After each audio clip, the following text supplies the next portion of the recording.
Hello, c'est Lazy. Aujourd'hui on se retrouve pour une nouvelle vidéo, mais pas n'importe quelle vidéo. Comme vous pouvez le constater, juste derrière moi on a le Ngwe M1. C'est un fat bike totalement suspendu en double batterie avec frein hydraulique. Il était présent dans mon top 6 des meilleurs vélos qu'on pouvait se procurer en 2026. Et cette fois-ci on va pouvoir le tester en situation réelle. Comment va se dérouler la vidéo? C'est très simple, on va faire le déballage, la présentation, le test en situation réelle. J'enchaînerai avec tous les points forts et tous les points faibles, et pour conclure, ce sera à vous de vous faire votre propre avis. À plusieurs reprises, je vais pouvoir le comparer au Ngwe M20, à savoir quand même qu'avec le Ngwe M20, j'ai fait plus de 1300 km et j'ai réalisé 2 vidéos dessus si ça vous intéresse. Allez, on est parti pour le déballage. Alors, qu'est-ce qu'on retrouve dans ce carton? On y retrouve bien sûr le vélo qui était très bien emballé et protégé. On avait la notice, le chargeur, le phare avant, le siège, les pédales, les cale-pieds, le disque de frein avant et des outils. Il est disponible en 2 coloris, en jaune et noir ou en full black. On peut l'avoir en mono batterie ou en double batterie. Ici, vous l'aurez remarqué, on est sur la version double batterie. Et pour finir, on a un coffret avec un panier à l'avant qu'on peut sélectionner. Mais cette fois-ci, je ne l'ai pas pris. Je tiens à le préciser, mais c'est la version 2.0 internationale. Alors, qu'est-ce que j'entends par 2.0? C'est les cale-pieds qui ont été déplacés sur les pattes de fixation à l'arrière. Et on a la version avec gâchette qui sera bien sûr limitée à 6 km/h, mais on peut le débrider très facilement pour atteindre les 45 km/h et débloquer la gâchette d'accélération avec une manipulation que je vous expliquerai par la suite. Cette fois-ci, on a beaucoup de pièces à monter soi-même. On a la roue avant, le garde-boue avant, le phare avant, le guidon, le siège, les cale-pieds arrière et pour finir, les pédales.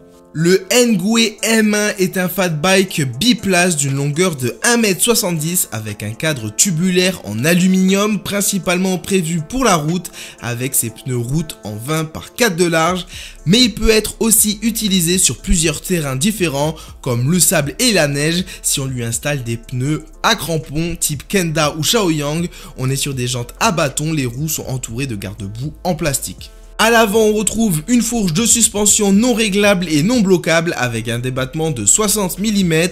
Sur cette fourche, on y retrouve un grand phare ovale LED. On dispose d'un siège biplace ultra spacieux avec une largeur débutant à 12 cm et finissant à 15 cm avec une longueur de 60 cm. Le siège est confortable et moelleux et pour gagner encore plus en confort, il y a une suspension à l'arrière avec un débattement de 30 mm et on aura bien sûr un feu stop avec clignotant intégré. Sur les pattes de fixation arrière, on retrouve les cale-pieds, la roue arrière, on dispose de 2 fixations style torque ARM. Sur le papier, il y a un moteur de 250 watts avec un couple de 65 Nm. Dans la réalité, on est sur un moteur de 750 watts minimum. On le voit directement à la consommation à l'écran. Pour entraîner le tout, il y a 2 pédales en plastique avec un monoplateau à l'avant. À l'arrière, il y a une cassette Sunrun de 7 vitesses avec un dérailleur Shimano tourné TZ.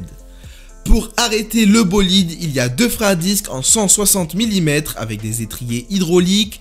Concernant la batterie, on a le choix, soit la version en monobatterie de 15,6 Ah en 48 volts, ou la version en double batterie pour un total de 28,6 Ah en 48 volts.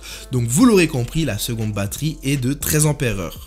Chaque batterie dispose d'un bouton on-off, il sera donc possible d'utiliser une seule batterie ou les deux simultanément. L'autonomie estimée et annoncée par le constructeur est de 90 km en monobatterie et 170 km en double batterie. En situation réelle, ça diffère toujours, donc dans la partie de test, je vous donnerai l'autonomie que j'ai réussi à parcourir car il y a plein de paramètres à prendre en compte, le poids du pilote, la météo et aussi le dénivelé du parcours qu'on va effectuer.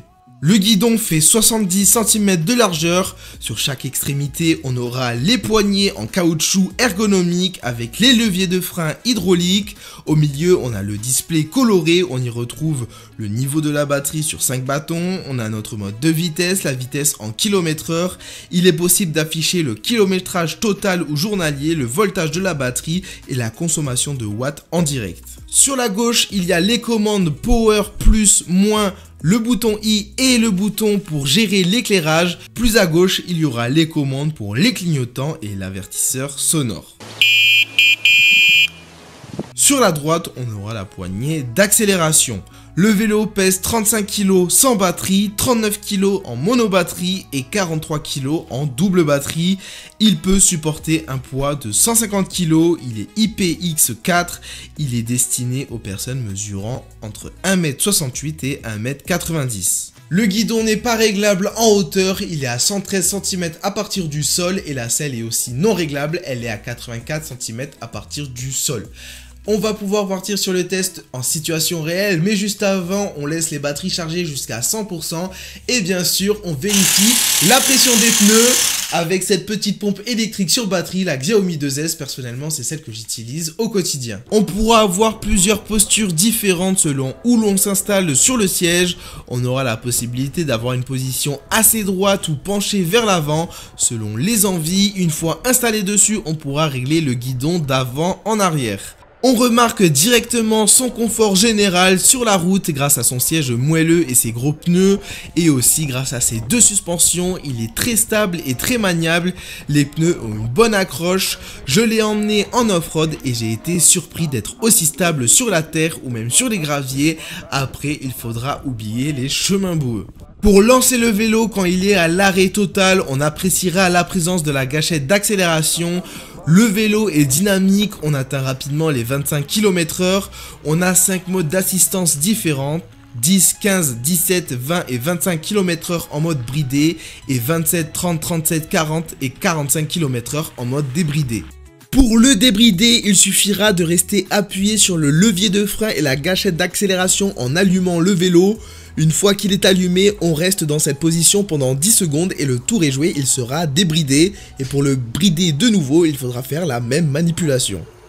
De base, le vélo est bridé à 25 km/h, donc je vais faire mon test de freinage à 25. L'arrêt était vraiment propre, j'ai mis exactement 2 mètres pour m'arrêter totalement. Allez, on va voir en combien de secondes se déclenche l'assistance électrique si j'utilise pas la gâchette d'accélération. Allez, c'est parti.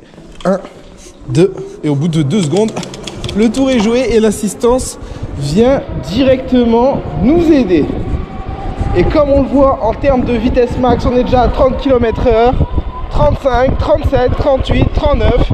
Je repasse sur la gâchette d'accélération et on sera à peu près à 42, 43 km/h et sûrement qu'on va atteindre les 45 km/h.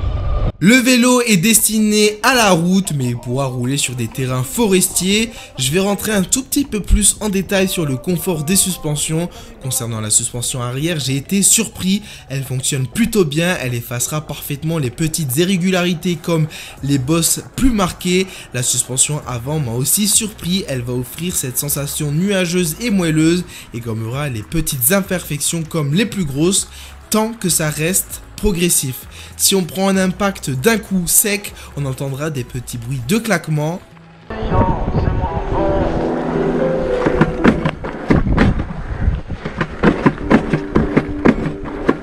Ah voilà, la fourche, j'arrive à la faire claquer. Quand on est brutal avec elle, elle claque. Rien de grave, c'est une limite mécanique, c'est la fourche qui va toucher le fond.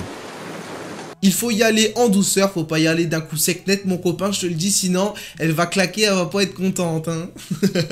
Avec un passager à l'arrière, ça reste stable et agréable. On sent moins de puissance qu'en solo, c'est logique, mais le confort à l'arrière est top. Les pédales seront assez hautes et ne toucheront pas le sol dans les virages, contrairement au Ngwe M20. Sur les vélos et trottinettes électriques, on ressent souvent une perte de puissance à mesure que la charge baisse, mais avec le Ngwe M1, en utilisant les deux batteries simultanément, il n'y a aucune perte de puissance. Il arrive facilement à grimper les côtes, en général il était aux alentours des 30 km/h dans les montées les plus inclinées. Il a justement grimpé ma cote de référence présente dans tous mes tests à 30 km/h, sachant que c'est l'une des cotes les plus inclinées de mon parcours. En termes d'autonomie, en situation réelle, il fait très largement top 1 comparé à tous les modèles que j'ai pu tester sur la chaîne. Avec la première batterie de 15,6 Ah, j'ai pu réaliser 50 km et avec la batterie de 13 Ah, j'ai pu parcourir 40 km. Donc on est sur un total de 90 km. Sur mon parcours, il y a du plat, des descentes, des montées et quelques chemins en terre. Pendant 15 minutes, j'ai roulé entre 35 et 45 km/h et tout le reste du trajet, je suis resté entre 25 et 30 km/h. J'ai effectué exactement le même test sur les deux batteries. J'aurais fait largement plus de 100 km si j'avais laissé le vélo totalement bridé à 25 km/h. En termes d'éclairage, j'ai déjà eu plus puissant et plus lumineux, mais celui-ci conviendra parfaitement pour se balader dans une obscurité totale.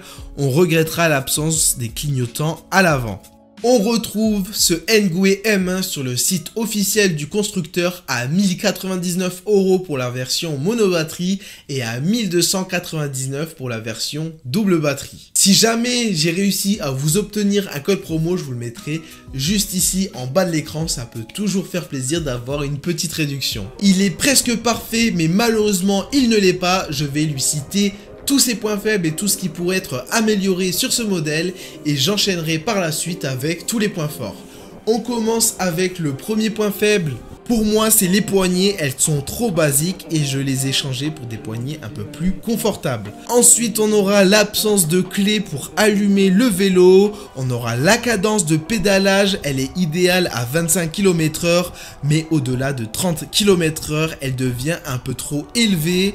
Le siège n'est pas réglable en hauteur, ce qui pourrait poser problème pour les personnes mesurant plus d'1,85 m, où il faudra, je pense, faire plus usage de la poignée d'accélération. La fourche de suspension montre rapidement ses limites sur les impacts brutaux. Et le dernier point faible, c'est qu'on n'a qu'un seul chargeur pour pouvoir recharger deux batteries. Donc si vous souhaitez recharger les deux batteries simultanément, il faudra se procurer un chargeur supplémentaire. Pour les points forts, le tout premier que je pourrais lui accorder, c'est le display. Il est coloré et vraiment top. C'est super lisible même en plein soleil et il offre un accès direct au voltage de la batterie et aux watts consommés. L'autonomie est incroyable, ce qui le rend idéal pour les longues balades sans se soucier de la batterie.